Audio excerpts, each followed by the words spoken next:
Iran અને America વચ્ચે તણાવ વધતો જાય છે ત્યારે હવે એ અટકળો તેજ બની છે કે યુએસએ આ અઠવાડિયાના અંત સુધીમાં ઈરાન પર ખૂબ મોટા પાયે લશ્કરી કાર્યવાહી કરી શકે છે અને આ માટે ડોનાલ્ડ ટ્રમ્પને વિકલ્પો પણ આપી દેવામાં આવ્યા છે તો બીજી તરફ રશિયાના વિદેશ મંત્રી સેર્ગેઈ લાવરોવે સ્પષ્ટ કહ્યું છે કે જો ઈરાન પર કોઈ પણ પ્રકારનો સૈન્ય હુમલો કરવામાં આવશે તો તેની માત્ર પ્રાદેશિક જ નહીં પરંતુ વૈશ્વિક સ્તરે વિનાશક અસરો જોવા મળશે।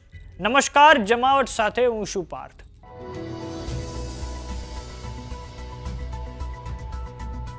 સમગ્ર પશ્ચિમ એશિયા અત્યારે હાઈ એલર્ટ પર છે ત્યારે આવનારા સમયમાં ગમે ત્યારે યુએસ દ્વારા ખૂબ મોટા પાયે ઈરાન પર લશ્કરી કાર્યવાહીની સંભાવના છે।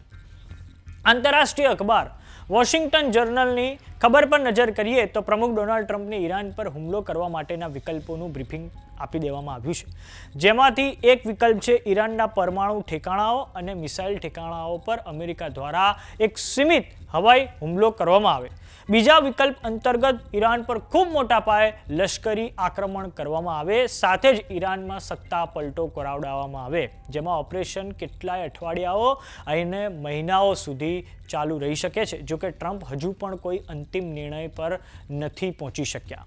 બીજી તરફ ઈરાન અને યુએસએ વચ્ચેના તણાવમાં રશિયાની એન્ટ્રી થઈ ચૂકી છે। રશિયાના વિદેશ મંત્રી સેર્ગેઈ લાવરોવ દ્વારા કહેવામાં આવ્યું છે કે ઈરાન પર સંભવિત હુમલાની યોજના બનાવવાવાળા આગથી રમી રહ્યા છે। આ ગતિવિધિઓથી પરમાણુ હુમલાનો વાસ્તવિક ખતરો પેદા થઈ શકે છે।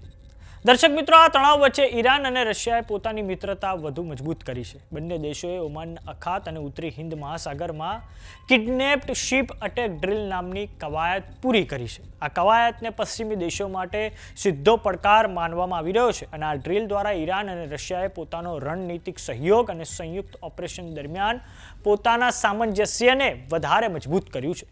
તો બીજી તરફ ઇઝરાયલ પણ હાઈ એલર્ટ પર છે।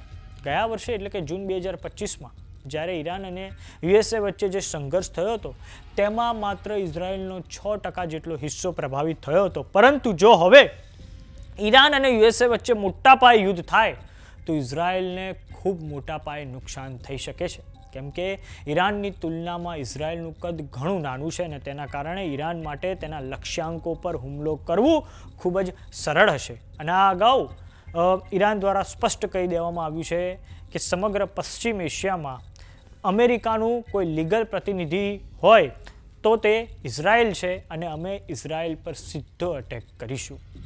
વાત કરીએ યુએસએ દ્વારા જે વિમાનવાહક યુદ્ધ જહાજ ગેરાલ્ડ આર ફોર્ડ ઈરાન તરફ રવાના કરવામાં આવ્યું હતું તેની, તો તે હવે આફ્રિકાના ઉત્તરી કાંઠે મોરોક્કો દેશની નજીક પહોંચી ચૂક્યું છે અને આગામી 3 થી 4 દિવસમાં તે ભૂમધ્ય સમુદ્રમાં પ્રવેશ કરીને ઇઝરાયલની ખૂબ નજીક પહોંચી જશે।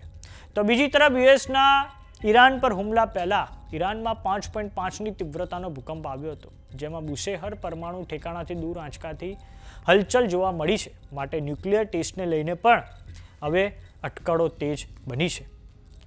વાત કરીએ સ્ટેટ ઓફ હોર્મુઝ કે જે દુનિયાનું સૌથી મહત્વનું ચોક પોઈન્ટ છે। જો ઈરાન અને યુએસએ વચ્ચે યુદ્ધ ફાટી નીકળ્યું તો ઈરાનનો પ્રયાસ રહેશે કે સ્ટ્રેટ ઓફ હોર્મુઝમાંથી જેટલું પણ ઓઇલ એ પર્શિયન ગલ્ફ થકી જે બહાર જઈ રહ્યું છે તેને અટકાવવામાં આવે અને એમાં સૌથી મોટું નુકસાન ચાઇનાને થઈ શકે છે, કેમ કે ચાઇના તેનું 33% ઓઇલ આ સ્ટ્રેટ ઓફ હોર્મુઝ થકી જ આયાત કરે છે અને ભારતને પણ નુકસાન થવાની ભીતિ છે, કેમ કે ભારત આ સ્ટ્રેટ ઓફ હોર્મુઝ થકી પોતાનું 13% જેટલું ઓઇલ આયાત કરે છે। તો સમાચારોમાં અત્યારે બસ આટલું। જોતા રહો જમાવટ। જો તમે અમને યુટ્યુબ પર જોઈ રહ્યા તો સબસ્ક્રાઇબ કરો, જો તમે અમને ફેસબુક પર જોઈ રહ્યા તો ફોલો કરો, સાથે જ અમારી વોટ્સએપ ચેનલ આવી ગઈ છે, જોઈન કરવાનું ના ભૂલતા। નમસ્કાર।